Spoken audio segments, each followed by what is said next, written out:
My boyfriend told me to reject a $120,000 promotion because it would make him look bad. He said I need to decline the job and take a receptionist position instead. So I demoted him as an ex. Ryan and I had been together for 2 years. I worked at a pharmaceutical company as a research coordinator making $70,000 a year. He worked at his dad's plumbing supply company as a sales manager making $50,000. He always said money didn't matter, that we were a team. I believed him. Last month, my boss called me into her office. She offered me the director of clinical trials position. $120,000 salary, company car, 4 weeks vacation, stock options. I'd worked 60-hour weeks for 5 years to earn this. Stayed late reading protocols, took weekend certification courses, flew to conferences on my own dime to network. When I told Ryan that night, his face changed. Not happy, not proud, something else. He said we should think about it carefully. I asked what there was to think about. He said a promotion like that came with a lot of stress and longer hours, that I was already tired from my current job, that maybe I should focus on our relationship instead of my career. I thought he was concerned about me burning out, but then he started listing other problems. His mom wouldn't understand why I made more than him. His brother would make jokes at Sunday dinners. His friends would think he was less of a man. He actually used those words, less of a man. He said I should consider how my success would affect his reputation. I told him his reputation wasn't my responsibility. That's when he got mean. He said I was being selfish, that relationships required sacrifice, that his ex-girlfriend understood the importance of letting the man be the provider. He brought up his ex-girlfriend who worked part-time at a flower shop, the one he always said was boring and had no ambition. Suddenly, she was the ideal partner. For a week, he sulked. Wouldn't celebrate with me, wouldn't tell anyone about my promotion. When my parents called to congratulate me, he left the room. When my sister sent champagne, he said it was excessive. He started forwarding me articles about women who regretted prioritizing careers over family. Stories about successful women who ended up alone. Statistics about divorce rates when wives earned more. He bookmarked a blog post called How to Be a Supportive Partner Without Losing Yourself, and left it open on my laptop. The post was about women stepping back to let their men shine. Then came the ultimatum. 3 days before I had to give my answer, Ryan sat me down. He said he'd been thinking and realized this promotion would destroy us. If I took it, he'd always feel inferior. His family would judge him. His coworkers would laugh behind his back. He needed me to decline. For us. For our future. He'd even called his dad's friend who owned a dental office. Got me an interview for a receptionist position. $35,000 a year but regular hours and no stress. Perfect for when we had kids. Kids we'd never discussed. I said absolutely not. He said I was choosing money over love. That I was materialistic and power-hungry. That no man would want a woman who needed to be the boss. That his mother warned him I was too ambitious. His mother who hadn't worked a day in her life and spent her husband's money on designer bags. I packed my things that night while he was at his buddy's house. Took everything that was mine, which turned out to be most of the apartment since I'd paid for the furniture, the TV, the kitchen appliances. Left him with his gaming chair and the mattress he'd brought from his mom's house. He came home to an empty apartment and called me screaming. Said I was vindictive and crazy. That I'd regret this when I was 40 and alone. That no one would want a woman who put career first. I hung up and blocked his number. But he wasn't done. My phone started ringing the next morning from a number I didn't recognize. I ignored it. Then another call came from a different number. And another. By the end of the day, I had 7 missed calls from 7 different numbers. The voicemails started coming in. The first one had Ryan crying, saying he was sorry and he just needed to talk to me. The second one called me selfish and said I was throwing away 2 years for money.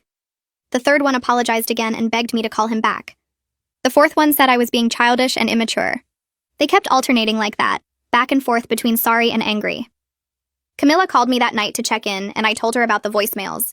She said to save every single one of them and not delete anything. She said I might need proof later if things got worse. I didn't want to think about things getting worse, but I saved them anyway. Listening to his voice made my stomach hurt and twist up inside. 3 days after I moved out, I was unpacking boxes in my new apartment when the building phone rang. The security guard downstairs told me someone named Ryan was here to see me. My heart started beating fast. I asked how he even knew my address since I'd been careful not to tell him where I was moving. The guard said he didn't know, but should he send him up? I said absolutely not and that Ryan wasn't allowed on the property ever. The guard said he'd make a note of it and escort him out. I stood there shaking for like 10 minutes after I hung up. That same afternoon, my mom called me sounding upset. She said Ryan's mother had just called her crying about how I broke her son's heart. Ryan's mom told my mom I ruined his life by being too ambitious and caring more about my career than our relationship. She said Ryan was so sad he could barely get out of bed. My mom said she told her that Ryan broke his own relationship by trying to control my career and make me turn down a promotion I earned. Then my mom warned me that this might get worse before it got better. She said Ryan's family was clearly in denial about his behavior, and they might keep trying to make me the bad guy. I felt tired just thinking about dealing with his whole family on top of everything else. Monday morning came and I started my first day as director of clinical trials. I felt excited and exhausted at the same time from all the Ryan drama over the weekend. My new office was on the 4th floor with big windows that looked out over the city. I spent my lunch break just sitting in my chair and staring at the view. This was what I worked for. 60-hour weeks for 5 years, weekend classes, conferences I paid for myself. I earned this office and this job, and I felt proud sitting there. Around 2 o'clock, another director stopped by my office and knocked on the open door. He introduced himself as Duncan Steele and said he started about 3 months ago. He offered to give me advice about how to deal with company politics and who to watch out for. He was friendly but not weird about me being a woman in leadership, which felt really nice after dealing with Ryan's insecurity for so long. Duncan told me about the different department heads and which ones were helpful versus which ones just liked to create problems. We talked for maybe 20 minutes and then he headed back to his own office. The next morning, I checked my work email and found a message from an address I didn't recognize. The email said I stole money from Ryan and destroyed his property when I moved out. It said I was a thief and a liar and people should know what kind of person I really was. My hands were shaking as I read it. I forwarded it immediately to Lorelei Kerr in HR with a message explaining that Ryan was my ex-boyfriend who told me to turn down my promotion. I said he'd been calling me from different numbers and showed up at my apartment building. I wanted HR to know in case he tried to contact the company again. Lorelei called me within an hour and asked me to come to her office. She took the situation really seriously and started writing down everything I told her. She said the company had dealt with situations before where someone's personal life affected their work safety. She asked me detailed questions about when Ryan and I broke up and what he'd been doing since then. Then she asked if I felt safe and I realized I wasn't actually sure anymore. I told her I didn't think Ryan would hurt me physically, but I didn't know what else he might do. She made notes about everything and said she'd flag my name with building security so they'd know to watch for him. That weekend, Ryan posted on social media about gold diggers who leave their partners the second they get a little success. He didn't use my name, but he tagged a bunch of our mutual friends in the post. I didn't respond or react to it at all, but several friends started texting me asking what happened between us. Some of them seemed genuinely concerned and others seemed like they just wanted gossip. I didn't reply to most of them because I was too tired to explain the whole story over and over. Sunday afternoon, I met up with Camilla at a coffee shop near my apartment. I told her everything about the calls from different numbers, Ryan showing up at my building, his mom calling my mom, and now the fake email to my work. Camilla got really mad on my behalf. She said Ryan was escalating his behavior and I needed to document everything carefully. She insisted I should think about getting a lawyer or filing some kind of legal complaint before this got any worse. I felt overwhelmed by the idea of lawyers and legal action. I just wanted him to leave me alone, so I could focus on my new job. Monday morning arrived and I had my first staff meeting with my new team. 12 research coordinators now reported directly to me. I stood at the front of the conference room going over our current trials and upcoming deadlines. It felt weird and kind of unreal to be the one leading the meeting instead of sitting in the audience. About halfway through, I caught myself wondering if Ryan was right that I couldn't handle the pressure of this position. Then I shut that thought down hard and kept talking about protocol timelines. These people were counting on me to lead them, and I wasn't going to let Ryan's voice in my head make me doubt myself. After the meeting, 3 of the coordinators stayed behind to ask questions about their specific projects. I answered each one and felt my confidence coming back with every response. I knew this work inside and out. I earned this promotion through actual skill and hard work, not luck or connections. Ryan's opinion about what I could or couldn't handle didn't matter anymore. He wasn't my problem to manage or my ego to protect. I had a whole team depending on me now and real responsibilities that mattered way more than his hurt feelings about making less money than me. Tuesday afternoon, I got a Facebook message from Ryan's brother Mark. He said I embarrassed their whole family and Ryan was crushed because of me. He wrote that I acted like I was better than everyone, and Ryan deserved someone who appreciated him. I took a screenshot of the entire message and saved it to the folder on my computer where I was keeping everything Ryan related. Then I blocked Mark on every platform I could think of. I didn't respond because there was nothing to say to someone who thought Ryan's behavior was my fault. 2 weeks into my new role, I was managing 3 major clinical trials at once. Trial A was testing a new diabetes medication, and we had 200 patients enrolled across 15 sites. Trial B focused on autoimmune disorders with 90 patients at 8 locations. Trial C was our biggest project, a cardiovascular study with 350 patients at 20 sites nationwide. I created tracking systems for each trial using color-coded spreadsheets that showed enrollment numbers, adverse events, protocol deviations, and site performance metrics. During my weekly check-in with my boss, she pulled up my organizational dashboard on her computer and spent 5 minutes just looking at it. She told me the system was exactly what the department needed and asked if I could train the other coordinators to use similar methods. I felt this rush of pride that had nothing to do with Ryan or proving him wrong. This was just me being good at my job because I worked hard and knew what I was doing. My confidence started coming back in small moments like that, when I remembered I earned this position through actual skill. Friday night around 2 in the morning, my phone rang with a number I didn't recognize. I was half asleep and answered without thinking. Ryan's voice came through rambling about how I never appreciated everything he did for me. He said he supported my career and helped me get where I was today. He claimed he always encouraged me to work hard and go after promotions. The total rewrite of history was shocking, but the timing worried me more. Why was he calling at 2 in the morning? Was he drunk or just unable to sleep because he was thinking about me? I hung up and blocked that number too, but I couldn't fall back asleep. The next week, I went to the phone store and changed my number completely. I only gave the new number to my parents, my sister, and Camilla. For 3 days, my phone stayed quiet, and it felt like relief. No unknown numbers calling, no voicemails from Ryan, no messages from his family members. I started to think maybe he was finally done. Thursday morning, Lorelai from HR called my desk phone and asked me to come to her office. Her voice sounded serious and professional in a way that made my stomach hurt. When I got there, she closed the door behind me and said someone had contacted the company's general information line. They claimed I was involved in research fraud and patient endangerment. They said I falsified data in clinical trials and put people's lives at risk. The accusations were completely made up, but Lorelai explained that HR had to investigate any ethics complaints about employees. She needed me to know this was happening and that it was being taken seriously. I felt my face get hot and my hands started shaking. I told Lorelai this was Ryan, my ex-boyfriend who tried to make me turn down my promotion. She nodded and said she remembered our previous conversation about him. An hour later, I was sitting in the HR conference room across from Lorelai while she asked me questions from a form. Did I have access to trial data? Yes. Did I ever modify data without proper authorization? No. Had I ever compromised patient safety? Absolutely not. She clearly didn't believe the accusations, but she had to write down my answers and document everything. I could see in her face that she was just doing her job, and this was all procedure. I explained about Ryan's harassment campaign and how it had been getting worse. I opened my phone and showed her screenshots of messages from him and his brother. I pulled up my documentation folder and printed copies of everything with dates and times. Lorelai took notes on all of it and added the papers to a file with my name on it.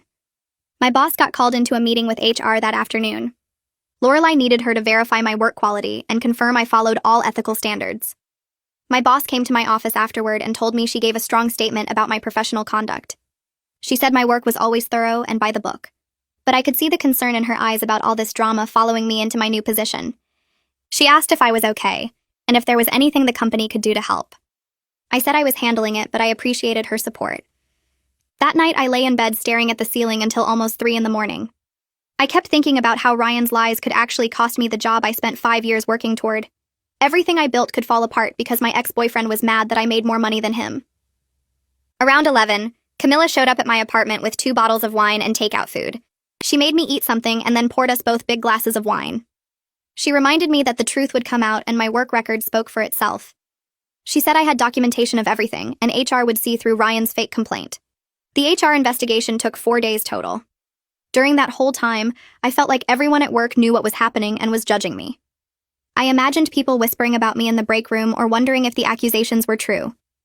Every time someone looked at me, I thought they were thinking about the investigation. Duncan noticed I seemed stressed during a department meeting and caught me afterward in the hallway. He asked if I wanted to grab coffee, and I said yes, because I needed to talk to someone who understood workplace politics. We went to the coffee shop on the first floor, and I ended up telling him everything over lattes. I explained about Ryan opposing my promotion, the breakup, the harassment, and now the fake ethics complaint.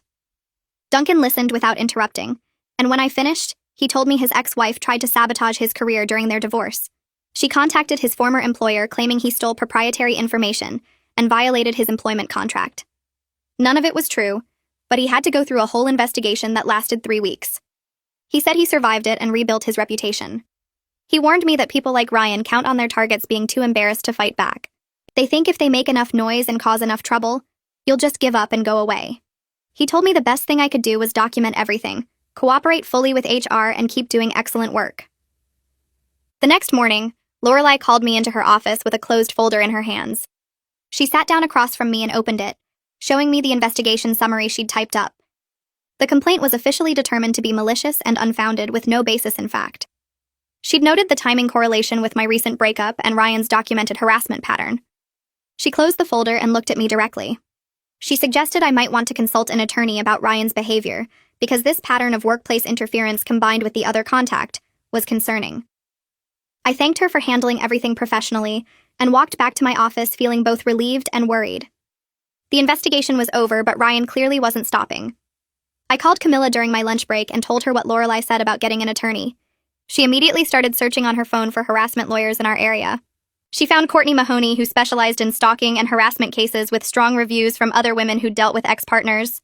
The consultation fee was $200 and the retainer was $3,000 if I decided to hire her. I felt my stomach drop at the cost, but Camilla cut me off before I could say anything. She told me she'd lend me the money if I needed it because my safety was worth way more than $3,000. I made the appointment for Thursday afternoon and tried to focus on work for the rest of the day. Thursday came and I drove to Courtney's office in a building downtown near the courthouse. Her office was small but professional, with law books lining the walls and case files stacked on her desk. She was probably in her late 40s with short gray hair and a no-nonsense way of talking that made me feel like she'd seen this situation 100 times before. I handed her the folder I'd been keeping with all my documentation. Screenshots of messages, the fake email to my work, timeline of events, notes from conversations. She spent 20 minutes reading through everything while I sat there picking at my fingernail. When she finally looked up, she told me I had solid grounds for a restraining order based on the pattern of contact, workplace interference, and escalating behavior. She explained the process and how long it would take. Then she warned me that filing might make Ryan angrier before it made things better. Some people see a restraining order as a challenge or proof that they're losing control. I asked if that meant I shouldn't do it, and she said no. It meant I should be prepared and document any violations immediately. I spent that weekend sitting in my apartment thinking about whether to move forward with legal action. Part of me wanted to just ignore Ryan and hope he'd get bored and stop. But another part knew that hoping wasn't a strategy, and he'd already proven he wouldn't stop on his own. Saturday night, my sister called to check on me. I told her about meeting with Courtney and my hesitation about making this more public and official. My sister got quiet for a second, then told me that staying silent never makes bullies stop. They just keep pushing until someone pushes back. She reminded me that Ryan was already making it public by contacting my workplace and posting on social media. I was just making it official in a way that would actually protect me. After we hung up, I knew she was right. I texted Courtney that I wanted to move forward with the restraining order. Monday morning, I woke up to a notification on my phone. Someone had tagged me in a LinkedIn post. I opened the app and felt my whole body go cold. Ryan had created a fake profile using the name Daniel Webb and claiming to be a former colleague from a research position I'd held 4 years ago. The profile looked real with a professional photo he must have pulled from somewhere and a detailed work history. Daniel Webb had posted a review of me saying I was unethical and difficult to work with, that I cut corners on research protocols and created hostile work environments. The profile included specific details about projects I'd worked on that only Ryan would know because I'd told him about them. Details about a disagreement I'd had with a former supervisor and a trial that got delayed due to enrollment issues. He'd twisted everything to make me sound incompetent and dangerous. My hands were shaking as I screenshot everything. The profile, the post, the details he'd included. I reported the fake profile to LinkedIn immediately with a detailed explanation and all my screenshots. Then I forwarded everything to Courtney with a message explaining what I'd found. She responded within an hour saying this strengthened our case significantly. It showed deliberate professional sabotage and proved Ryan was actively trying to damage my career and reputation. She asked me to document any responses or shares the post got before LinkedIn took it down. I spent my lunch break doing exactly that, feeling sick to my stomach the whole time. By end of day, LinkedIn had removed the profile and the post, but I had everything saved in multiple places. Wednesday afternoon, my phone buzzed with a text from a number I didn't recognize. I almost deleted it thinking it was spam, but something made me open it. The message said he just wanted closure and one conversation, that he deserved a chance to explain his side, and I was being unfair by shutting him out completely. I knew immediately it was Ryan even though he didn't sign it. I didn't respond. Instead, I screenshot the message and forwarded it to Courtney with a note about him somehow getting my new number.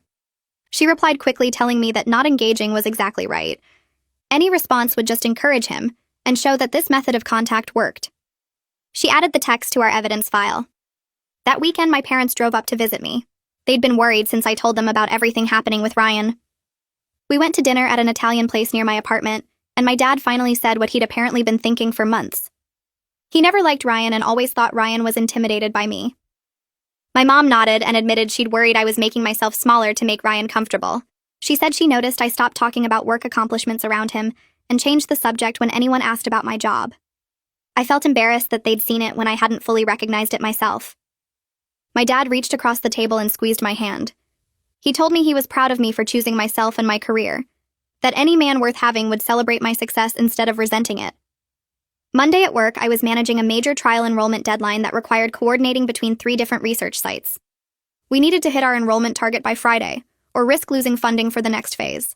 I spent the week in back-to-back meetings, reviewing protocols, troubleshooting site issues, and keeping my team motivated.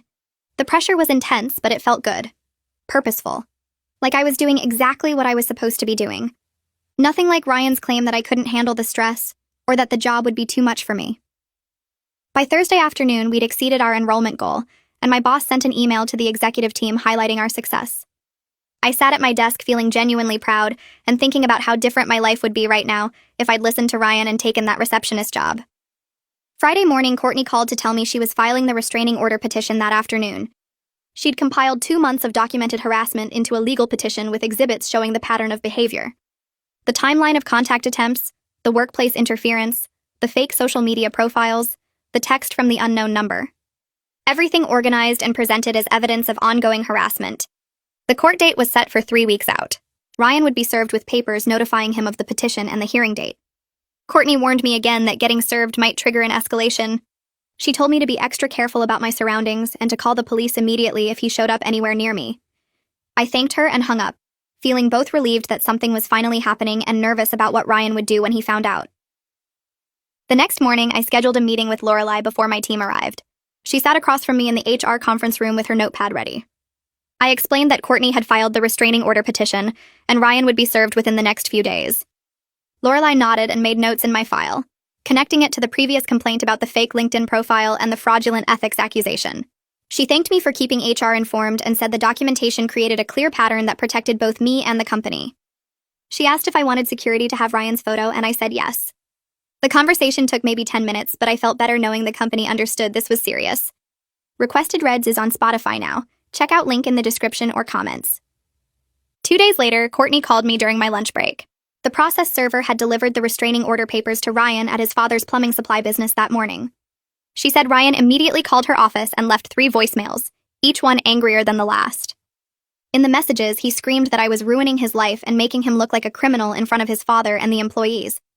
He claimed I was vindictive and that he'd only been trying to have a conversation.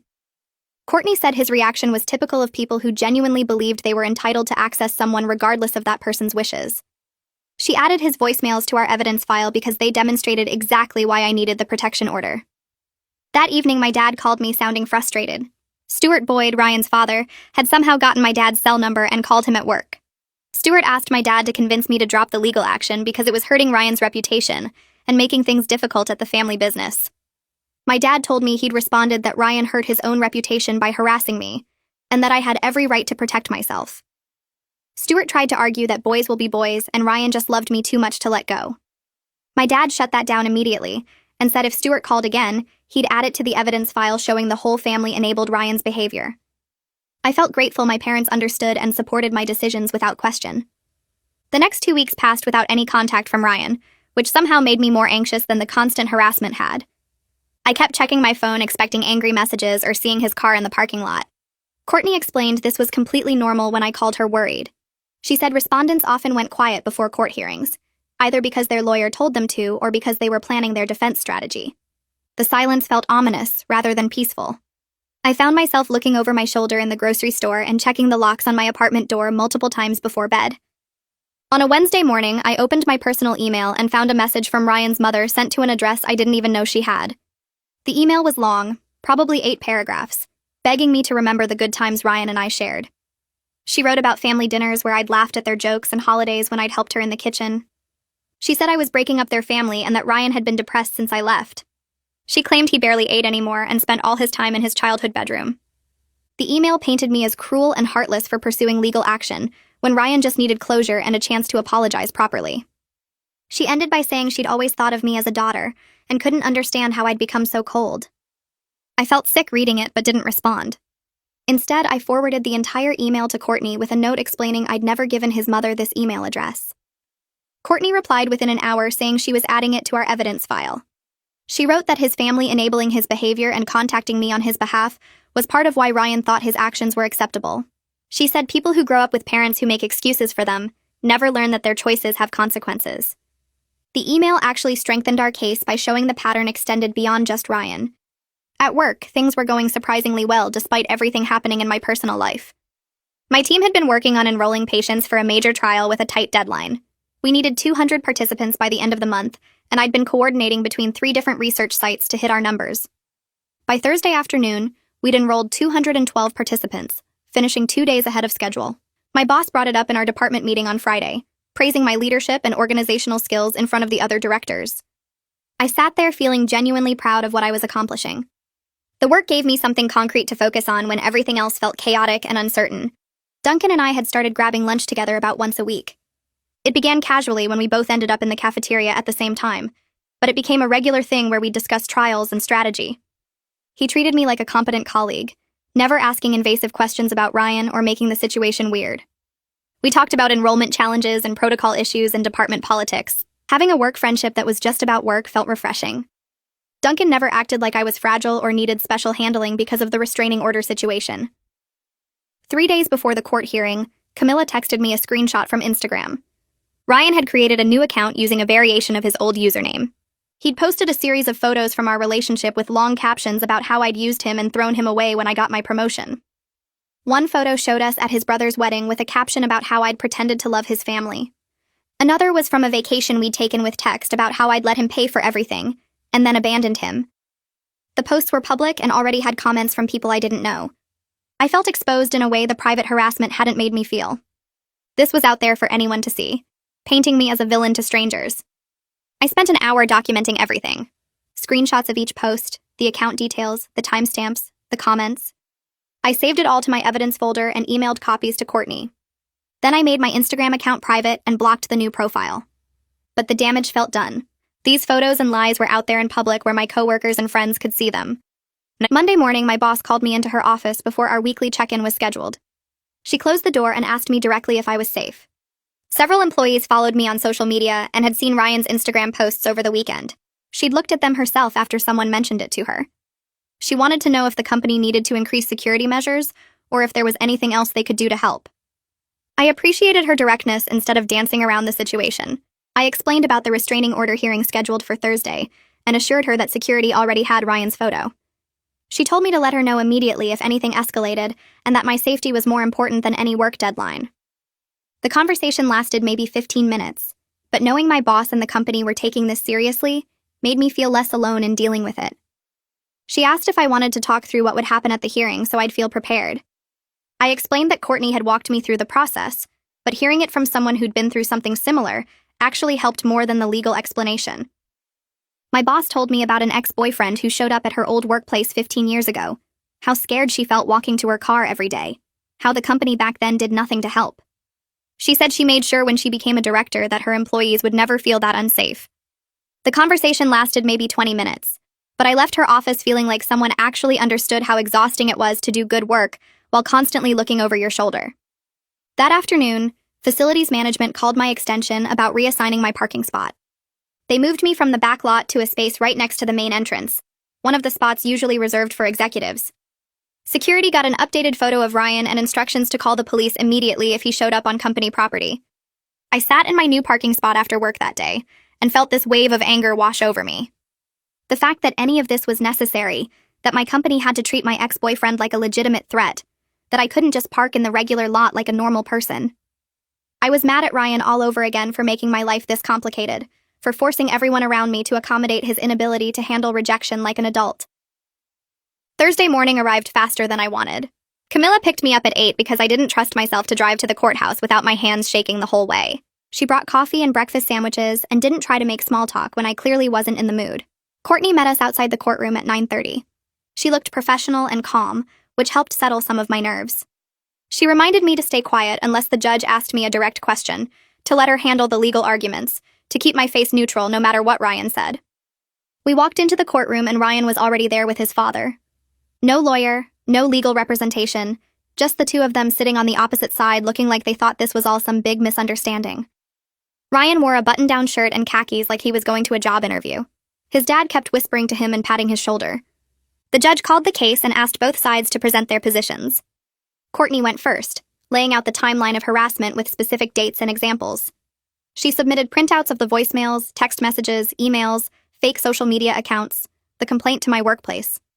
The evidence filled a 2-inch binder that she placed on the judge's bench. Ryan's face got red while Courtney talked. When the judge asked if he wanted to respond, Ryan stood up and started talking without any clear organization. He told the judge that I was just mad because he broke up with me, that I couldn't handle rejection, that I was making all of this up to get revenge. The judge looked at the timeline Courtney submitted showing I ended the relationship, then looked back at Ryan. She asked him to explain why he contacted my workplace if he'd broken up with me. Ryan stumbled over his words, said he was just trying to warn them about my character, that he thought they should know what kind of person I really was. The judge asked why he created fake social media accounts. Ryan said he needed a way to tell his side of the story after I blocked him everywhere. His answers kept contradicting his claim that he'd ended the relationship. The judge started asking more specific questions about the workplace complaint. Why did he accuse me of research fraud if he just wanted closure? Why did he contact my company's general information line instead of reaching out to me directly? Ryan got defensive and his voice got louder. He said I was ruining his reputation, that his friends were asking questions, that his family was upset. The judge asked him to lower his voice. His father tried to jump in, and the judge told him firmly that he wasn't a party to this case. Courtney submitted the Instagram posts and Ryan's mother's email as additional evidence of the harassment pattern extending to his family. Ryan started arguing that his mom was just trying to help, that I was being unreasonable by involving the courts. The more he talked, the worse he made his case. His anger right there in the courtroom showed exactly why I needed protection from him. The judge took about 5 minutes to review all the evidence, then granted the restraining order for 1 year. She listed the terms out loud. Ryan couldn't contact me directly or indirectly, couldn't come within 500 feet of my home or workplace, couldn't post about me on social media, or have anyone else contact me on his behalf. Violations would result in immediate arrest. Ryan's mouth actually fell open like he couldn't believe there were real consequences for his actions. His father started to say something, and the judge shut him down immediately. Walking out of the courthouse felt surreal. My legs were shaky, and I realized I'd been holding tension in my whole body for the past hour. Camilla hugged me in the parking lot, and I almost started crying from relief. Courtney reminded me that the restraining order was only a piece of paper. Some people respected them. Some people violated them out of spite. I needed to report any violations immediately, not give him chances or try to handle it myself. She said some people escalate after losing control in court because they're angry about the public humiliation. I promised to call the police at the first sign of any contact. The weekend after the hearing, I barely left my apartment. I felt exhausted in a way that had nothing to do with being physically tired, just drained from months of dealing with Ryan's harassment and the stress of legal proceedings. By Monday, I felt more like myself again. Work that week was noticeably calmer without the constant background anxiety about what Ryan might do next. I didn't jump every time my phone rang or check over my shoulder in the parking lot. I focused on preparing a presentation for the executive team about outcomes from our major trials. The data looked strong, and I spent hours making sure my slides were clear and compelling. Lorelai called me down to HR on Wednesday. She showed me the official closure of the investigation file, noting that the court order validated everything I'd reported about the harassment campaign. She told me she was really impressed by how professionally I'd handled the situation, that a lot of people would have fallen apart under that kind of pressure. I thanked her for taking it seriously from the beginning, for believing me when Ryan tried to make me look like the problem. Friday afternoon, I presented to the executive team in the big conference room on the top floor. My boss introduced me, and I walked them through the trial data, enrollment numbers, timeline projections, and budget analysis. I answered questions about protocol modifications and patient retention strategies. The CEO spoke up at the end to say my presentation showed exactly the kind of clear thinking and strategic planning the company needed. He said my communication skills and ability to manage complex projects were impressive. I walked out of that conference room feeling genuinely proud. This was what I'd worked for, what all those 60-hour weeks and weekend courses had been building toward. Recognition based purely on my ability to do the job well, nothing to do with anyone's ego or insecurity about my success. 2 weeks later, my phone buzzed with a text from a number I didn't recognize. The message made my stomach drop. Ryan had used his father's phone to send me 3 paragraphs about how I destroyed his life and turned all his friends against him because of the court case. He said I was vindictive and cruel for getting a restraining order over nothing. He claimed he just wanted to explain his side and I was being unreasonable by refusing to talk to him like an adult. I took screenshots of every message before he could delete them. My hands shook a little while I pulled up Courtney's contact info and called her office. She answered on the second ring and I read her the messages word for word. She told me to forward the screenshots immediately and not respond to Ryan at all. She said this was exactly the kind of violation that judges took seriously, because it showed he thought the rules didn't apply to him. I sent her the screenshots while we were still on the phone. She said she'd file the violation report with the court first thing in the morning, and I should expect Ryan to be called in for a contempt hearing. I asked if this meant he'd actually face consequences, and she said yes. Judges don't like it when people ignore their orders right away. That night, I barely slept, worried Ryan would escalate further or find other ways to contact me. But my phone stayed quiet, and I kept checking the screenshots to make sure they were still saved. Courtney filed the violation report on Wednesday morning and called me that afternoon to say the court scheduled a hearing for the following week. She explained that Ryan would have to appear before the same judge who granted the restraining order and explain why he violated it. She warned me that he'd probably make excuses about not understanding the order or claim it was an emergency. The hearing happened on a Tuesday morning, and I took a half day off work to be there. Ryan showed up looking angry and defensive, sitting on the opposite side of the courtroom with his father next to him again. The judge called the case and asked Ryan directly why he contacted me from his father's phone when the restraining order explicitly prohibited any direct or indirect contact. Ryan started saying he just needed closure and wanted to explain how the court case affected his friendships. The judge cut him off and asked if he read the restraining order that clearly stated no contact meant no contact for any reason. Ryan got flustered and said he didn't think one text counted as harassment. The judge's expression got stern, and she said the order wasn't a suggestion. It was a legal mandate with consequences for violations. The judge issued a formal warning right there in the courtroom. She told Ryan that the next violation of any kind would result in immediate arrest and jail time. She said she was giving him one chance to understand that restraining orders exist to protect people from unwanted contact, regardless of the reason for that contact. Ryan's face went red and he started to argue, but his father grabbed his arm to stop him. The judge said the warning was now part of Ryan's court record, and any future violation would be treated as willful contempt. She dismissed us, and I walked out feeling like I could finally breathe properly. Courtney walked me to my car and said this was the moment when most people who harass others finally get that their actions have real legal consequences. She said some people needed to see a judge threaten jail time before they'd actually stop. I thanked her for handling everything so professionally, and she told me to call immediately if Ryan tried anything else. I drove back to work feeling cautiously hopeful that maybe this nightmare was actually ending. The stress from months of Ryan's harassment finally caught up with me, and I realized I needed professional help to process everything. I found Vanessa through my insurance provider and scheduled my first therapy appointment for the following Thursday. Her office was in a quiet building downtown with comfortable chairs and soft lighting that made me feel less nervous about being there. I told her the whole story from Ryan's ultimatum about my promotion through the restraining order and violation hearing. She listened without interrupting, and then said something that surprised me. She told me Ryan's behavior was emotionally abusive long before the harassment campaign started. I'd been so focused on the stalking and workplace interference that I hadn't really thought about how he treated me during our relationship. Vanessa pointed out that demanding I turn down my promotion was controlling behavior designed to keep me dependent and small. She said the articles he sent me and the pressure about his family's opinions were manipulation tactics to make me doubt myself. Over the next several sessions, we worked through how I'd minimized my own achievements during the relationship to avoid triggering Ryan's insecurity. I told Vanessa about staying quiet when his family made comments about my job, or how I'd downplay my successes when his friends asked about work. She asked me why I felt responsible for managing Ryan's emotions about my career. I said I thought I was being supportive and considerate of his feelings. Vanessa shook her head and explained that I was sacrificing my own joy and pride to protect his ego. She said healthy partners celebrate each other's success, instead of requiring the other person to dim their light. I started crying in her office because I realized how much energy I'd spent trying to make Ryan comfortable with my achievements, instead of just being proud of myself. She handed me tissues and told me that recognizing these patterns was the first step toward building healthier relationships in the future. 3 months after the restraining order hearing, I was genuinely thriving at work. I managed 5 major clinical trials simultaneously, and my team respected my leadership without me having to prove myself constantly. I'd stopped second-guessing every decision and learned to trust my expertise and judgment. The trials were progressing smoothly with strong enrollment numbers and good patient retention rates.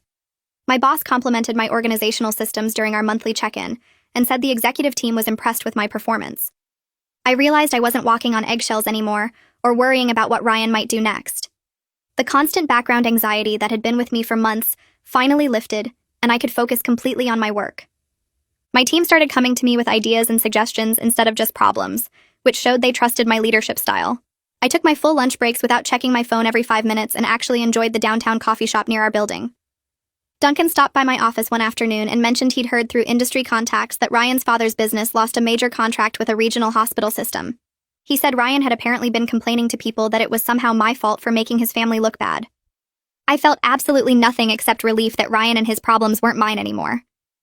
Duncan asked if I was okay, and I told him honestly that I didn't care what happened to Ryan or his father's business. He nodded and said that was probably the healthiest response. We grabbed coffee and talked about the new trial protocols coming through our department instead. I appreciated that Duncan never made my past drama into gossip or treated me differently because of what happened. He just stayed professional and friendly without prying into my personal life beyond making sure I was safe. My sister drove up for a weekend visit in early fall and told me within an hour of arriving that I seemed like myself again. She said I looked lighter and more confident than I had in years. We went shopping and out to dinner at a nice Italian restaurant downtown that I could easily afford with my new salary. She ordered expensive wine and I didn't even flinch at the price because I was making good money and could treat myself. Over dinner, she said she'd been worried about me during the relationship with Ryan because I seemed smaller somehow, less vibrant. I asked what she meant, and she explained that I used to talk about work with excitement and pride, but during those 2 years with Ryan, I'd started apologizing for my success, or changing the subject quickly. She said she was glad I left him when I did, because she could see where that relationship was heading. We laughed and clinked our wine glasses, and I felt grateful to have family who supported my choices. 8 months into my director role, the company promoted me to Senior Director of Clinical Trials.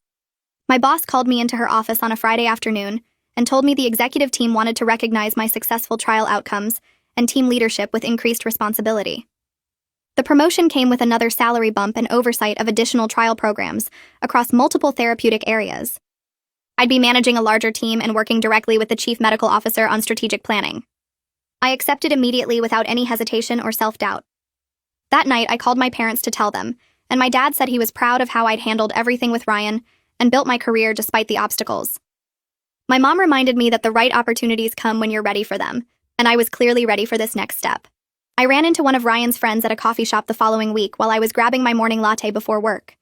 He approached me carefully and asked if he could talk to me for a minute. I tensed up but agreed to hear what he had to say. He apologized for believing Ryan's version of events after our breakup and said several people in their friend group had distanced themselves from Ryan after seeing his social media behavior and hearing about the restraining order. He told me that Ryan had been telling people I was crazy and vindictive, but then the court stuff became public knowledge and people started questioning his story. He said he felt bad for not reaching out sooner to check on me and wanted me to know that not everyone bought into Ryan's victim narrative. I thanked him for telling me and said I appreciated the apology. He wished me well and left, and I stood there holding my coffee feeling validated that other people had finally seen through Ryan's manipulation. Vanessa started asking me in our weekly sessions why I always qualified my successes with explanations about luck or timing instead of just owning my achievements. I'd say things like I got promoted because the company needed someone or the timing worked out, and she'd stop me and point out that I earned it through years of hard work and skill. She had me practice saying out loud that I deserved my position and salary without adding any disclaimers or apologies. The exercise felt awkward at first, almost arrogant, but she explained that confident women get labeled as threatening, while confident men get called leaders. We worked through specific examples from my relationship with Ryan, where I'd minimized my accomplishments to make him comfortable, like not mentioning my conference presentations or downplaying positive feedback from my boss. Vanessa helped me see that the right partner would celebrate my success, instead of requiring me to shrink myself to protect their ego. She asked me to notice when I started apologizing for taking up space or achieving things, and I realized I did it constantly at work and in social situations. Over several months of therapy, I practiced accepting compliments without deflecting them and talking about my career with pride instead of embarrassment. Camilla called me one evening and said she had a coworker who was single and asked if I'd be interested in meeting him for coffee. I hesitated because dating felt complicated after everything with Ryan, but she promised it would be casual with no pressure. His name was Jason, and he worked in Camilla's marketing department, and we met at a coffee shop downtown on a Saturday afternoon. He asked about my job within the first 10 minutes, and actually listened when I explained clinical trial management instead of changing the subject or making jokes about me being the boss. Jason told me about a project he was leading at work, and we compared notes about managing teams and dealing with difficult stakeholders. The conversation flowed easily without any weird competition or him trying to one-up my accomplishments. We went on 2 more casual dates over the next month, but the chemistry wasn't quite right for anything serious, and we both recognized it. Still, the experience showed me that some men genuinely wanted a partner with ambition, instead of feeling threatened by it. A year after I packed my things and left Ryan's apartment, I was sitting in my office reviewing quarterly reports for the 5 major trials my expanded team was managing. My team had grown to 20 research coordinators and associates, all reporting to me, and we'd successfully enrolled over 3,000 patients across multiple therapeutic areas. The senior director title came with a salary I never imagined making at 32, plus the stock options that were actually worth something now. I'd been on 3 more casual dates in recent months, none turning serious but all enjoyable experiences with people who respected my career. My calendar showed dinner plans with Camilla tomorrow and brunch with my sister next weekend, the kind of regular friendship investment I'd neglected during my relationship with Ryan. I looked at my team's success metrics and felt genuinely proud without any voice in my head telling me to be humble or apologize for doing well. Choosing myself over Ryan's insecurity wasn't selfish like he claimed. It was necessary for building the life I actually wanted, instead of shrinking into the small space he'd tried to confine me to. Well, that's the epic conclusion of pure mediocrity. If you're still watching, you've got commitment issues, and I respect that. Subscribe and let's make this bad habit official.